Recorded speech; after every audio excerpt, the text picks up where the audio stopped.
అందరికీ నమస్కారము. మాఘమాసం యొక్క విశిష్టతను గురించి తెలుసుకుందాం. మాఘమాసాన్ని శ్రేష్టమైనదిగా భావిస్తారు. మాఘమాసంలో స్నానాలకు ప్రత్యేకత. మాఘమాస స్నానమహత్యాన్ని బ్రహ్మాండ పురాణంలో పేర్కొనబడింది.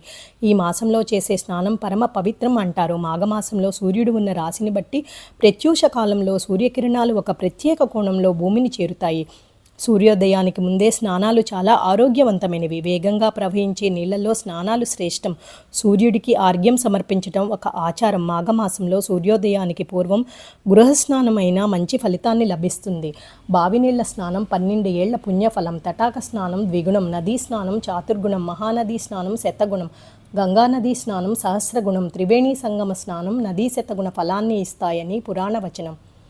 ఆగము అనే పదానికి అర్థం పాపము. మాఘము అంటే పాపాలను నశింపచేసేది అనే అర్థము అని పండితులు అంటున్నారు. మాఘమాసంలో గణపతి, విష్ణువు, శివుడు, సూర్య ఆరాధన చాలా ముఖ్యమైనవి.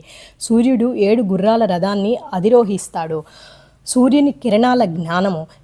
ఈ సప్త కిరణాల జ్ఞానము 20వ శతాబ్దంలో మాస్టర్ జ్యువల్కుల్ ద్వారా ప్రపంచానికి పరిచయం చేయబడింది. వేదాలలో ఈ కిరణాలు సూర్యరథం యొక్క 7 గుర్రాలుగా వ్యవహరిస్తారు. అశ్వతత్వం. వేదాలలో గుర్రాన్ని అగ్ని మరియు గుర్రము అశ్వ అని పిలువబడుతుంది. స్వ అంటే గతము లేదా భవిష్యత్తు. అశ్వ అంటే ప్రస్తుత క్షణంలో స్థిరమైన అవగాహన. సూర్యకిరణం మనకు జ్ఞానాన్ని, జీవాన్ని ప్రసాదిస్తుంది. సూర్యుడి 7 గుర్రాల పేర్లు, సప్త కిరణాలు వాటి లక్షణాలుగా చెప్తారు. సుష్మ్న. జీవశక్తి, నాడీ వ్యవస్థ ప్రధాన ప్రయోజనం. జీవశక్తిని, ఆత్మ సంబంధిత చైతన్యాన్ని పెంపొందిస్తుంది. హీలింగ్, నాడీ సంబంధిత రుగ్మతులు, మానసిక ఒత్తిడి, డిప్రెషను, నిద్రలేమి. రెండోది హరికేశ. హృదయము, ఆరోగ్యము, ప్రేమ, దయ, సహనాన్ని పెంచుతుంది. హీలింగ్ శక్తి, గుండె సంబంధిత వ్యాధులు, హై బీపీ, లో బీపీ, కండరాల బలహీనత, ఒంటరితనము, కోపము తగ్గిస్తుంది. మూడోది విశ్వకర్మ. జీర్ణక్రియ మరియు శక్తి పెంపు ప్రధాన ప్రయోజనం. శరీర శక్తిని సమర్థవంతంగా వినియోగించడానికి ఉపయోగపడుతుంది. హీలింగు, అజీర్ణము, లివర్ సమస్యలు, బలహీనము. నాలుగోది విశ్వత్రయర్చస్.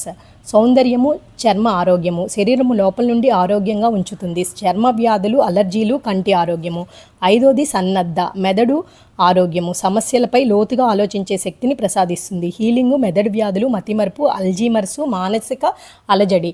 ఆరోది సర్వరసు. మానసిక స్థిరత్వం, ధ్యానానికి రెడీ చేస్తుంది. ఏడోది స్వరాజ్. స్వతంత్ర మానసిక నియంత్రణ, ఆత్మకు నియంత్రిస్తుంది. హీలింగ్ శక్తి, ఊబకాయము, ఎముకల బలహీనత, డి విటమిన్ లోపము మొదలగునవి. అరుణోదయ కిరణాలు శరీరానికి మేలు చేస్తాయి. సూర్య కిరణాల అనుగ్రహంతో ఆరోగ్యవంతమైన, ఆనందకరమైన జీవితాన్ని గడపగలరు. ఆ స్నానం చేసేటప్పుడు ఈ కిరణాలు మనపై పడి ఈ విధమైన ఆరోగ్య ప్రయోజనాలు మనకి లభిస్తాయి. మాఘపురాణం చెప్పేవాళ్ళు, వినేవాళ్ళు తరిస్తారని, ఎన్నో రకాల పాపాలు పోగొట్టుకోవచ్చని, ఆరోగ్యం సిద్ధిస్తుందని చెప్పబడుతుంది. ఓం తస్సత్.